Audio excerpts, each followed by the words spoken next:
Assalamualaikum warahmatullahi wabarakatuh. Bismillahirrahmanirrahim. Alhamdulillahi rabbil alamin.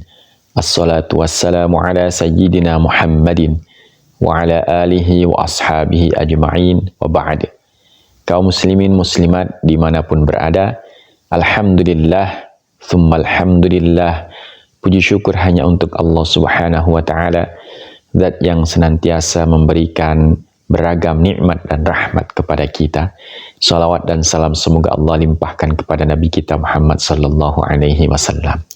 Kaum muslimin rahimakumullah, kesempatan yang mulia ini kita akan membahas salah seorang sahabat yang insya Allah akan memberikan inspirasi luar biasa kepada kita.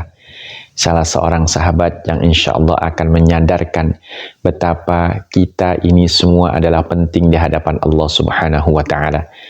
Seorang sahabat yang senantiasa memberikan informasi dan inspirasi kepada kita bahwa semua potensi yang kita miliki adalah titipan Allah subhanahu wa ta'ala dan harus kita gunakan untuk berjuang di jalan Allah subhanahu wa ta'ala. Sahabat itu adalah sahabat Bilal bin Rabah radhiyallahu anhu. Kaum muslimin rahimakumullah, kita semua tahu bahwa sahabat Bilal adalah awalnya seorang budak. Ia budak seorang kafir Quraisy yang bernama Umayyah. Namun demikian, ia senantiasa berpikir di tengah-tengah kehidupannya saat menjalani pekerjaannya bersama Umayyah. Ia berpikir tidak mungkin Allah subhanahu wa ta'ala menciptakan manusia karena iseng. Tidak mungkin Allah subhanahu wa ta'ala menciptakan manusia karena main-main.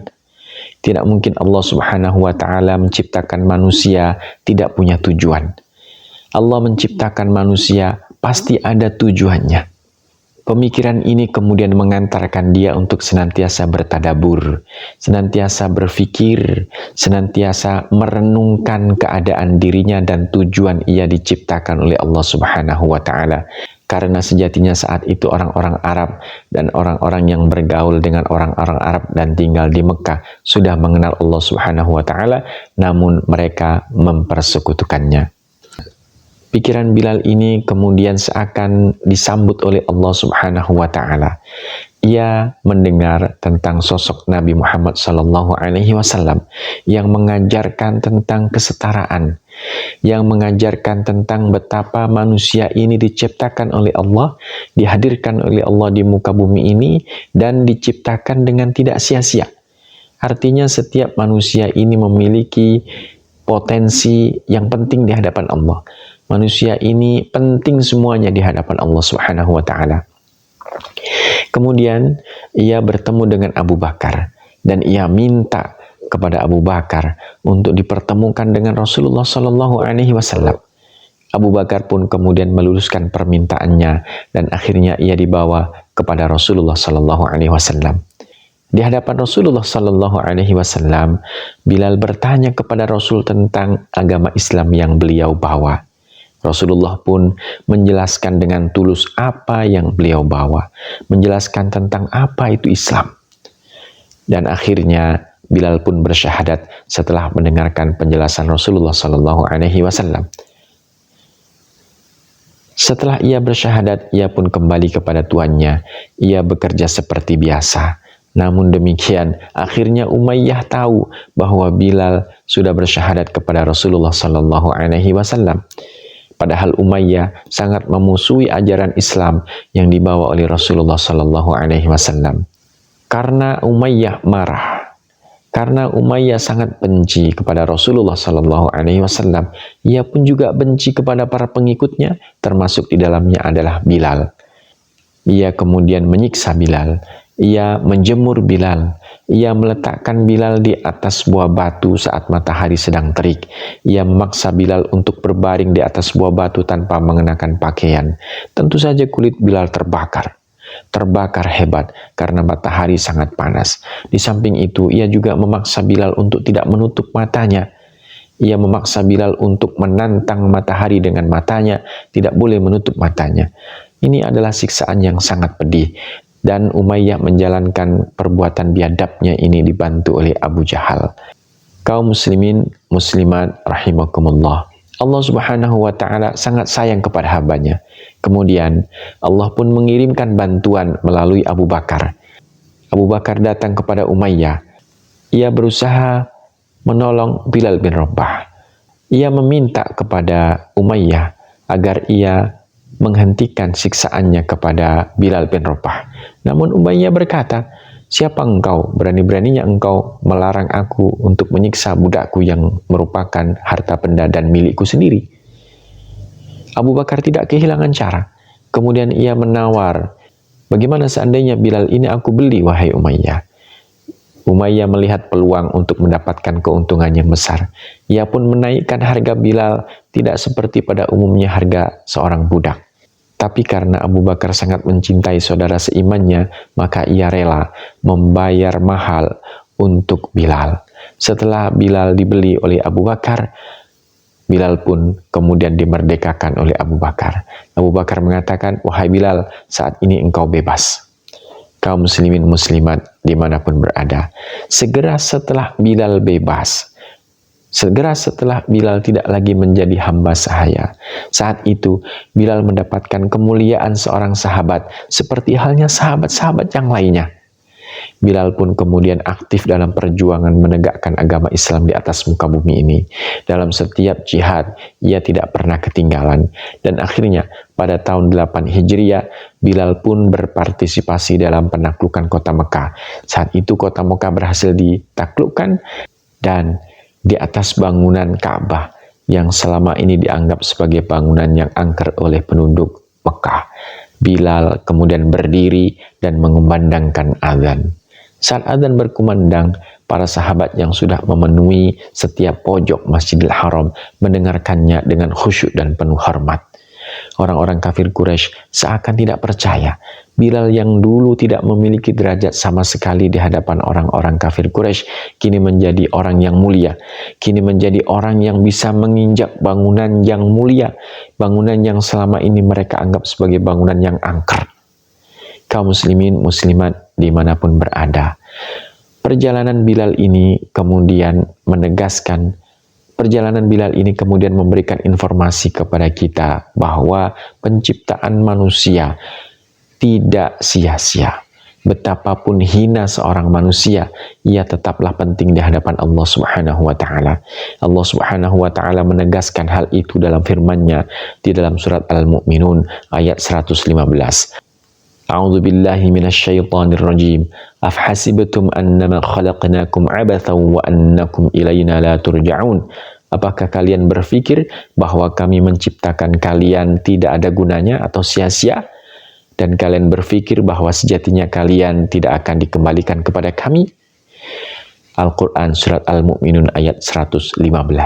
Kaum muslimin rahimakumullah, tidaklah Allah menciptakan makhluknya kecuali makhluk itu penting di hadapan Allah Subhanahu wa Ta'ala. Kembali kepada kisah tentang Bilal. Setelah Bilal mengumandangkan azan di Masjidil Haram, dan itu adalah azan pertama, kemudian Bilal menjadi muadzin rutin Rasulullah Sallallahu Alaihi Wasallam di Masjid Madinah. Ia sangat mencintai Rasulullah Sallallahu Alaihi Wasallam. Ia adalah orang yang terkasih, yang terompanya disebutkan oleh Rasulullah terdengar di surga. Suatu ketika Rasulullah pernah bertanya kepada Bilal, "Wahai Bilal, amalan apa sehingga membuat sandalmu sudah terdengar di surga?"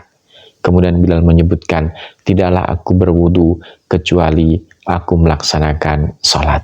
Kaum muslimin muslimat rahimakumullah, kecintaan Bilal kepada Rasulullah Sallallahu Alaihi Wasallam sangat besar.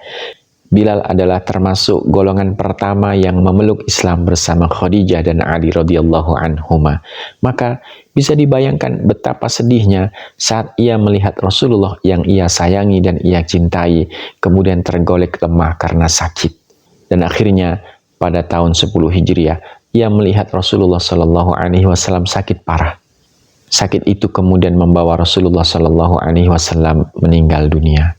Pada subuh saat ia mengumandangkan adzan, suaranya terputus-putus, seakan ia tidak mampu melanjutkan adzannya, terutama saat ia sampai kepada asyhadu anna Muhammad Rasulullah. Saat sampai pada lafaz tersebut, suaranya hanya sampai pada asyhadu annamu, asyhadu annamu. Para penduduk Madinah pun kaget saat mendengar suara itu. Suara yang selama ini mereka dengar sebagai suara yang merdu, suara yang lantang, suara yang senantiasa membangunkan mereka di subuh hari. Saat itu suara itu terputus-putus. Bilal merasa lidahnya keluh. Ia tidak mampu melanjutkan azannya. Ia merasa bahwa azannya saat ini tidak mampu membangunkan Rasulullah SAW yang telah meninggal dunia. Dengan sekuat tenaga, ia berusaha untuk menyelesaikan azannya, dan akhirnya ia mampu menyelesaikan azannya. Saat waktu zuhur tiba, Abu Bakar meminta kepada Bilal untuk mengumandangkan azan. Namun, saat itu Bilal menolaknya. Dan ia mengatakan, "Lan u'adzina ba'dal yaum, fal yu'adzin ghairi." Mulai hari ini, aku tidak akan azan lagi. Biarlah orang lain yang azan. Perkataan ini menandai bahwa Bilal sudah tidak lagi azan di Masjid Nabawi, Masjid Nabi Muhammad SAW. Ia minta izin kepada Abu Bakar untuk ikut berjihad di jalan Allah Subhanahu wa Ta'ala. Namun Abu Bakar menahannya. Abu Bakar mengatakan kepadanya, "Wahai Bilal, janganlah kau tinggalkan aku, karena aku sudah tua, kekuatan fisikku sudah menurun jauh." Mendengar permintaan Abu Bakar itu, Bilal pun kemudian tetap tinggal di Madinah.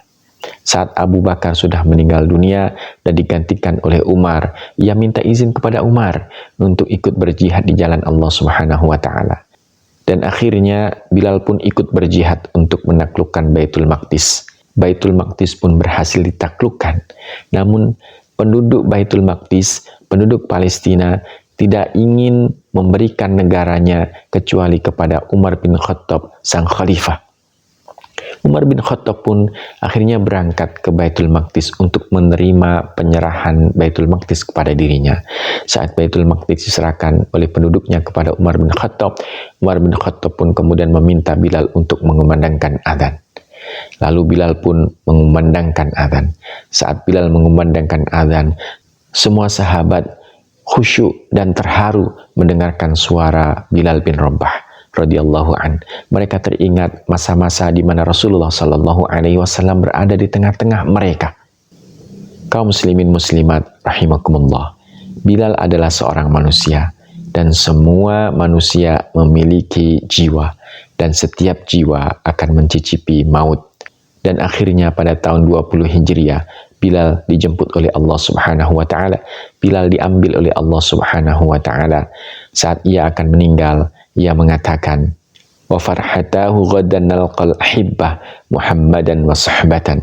Sungguh senangnya diriku besok akan bertemu dengan Muhammad, sang kekasih, beserta para sahabat lainnya.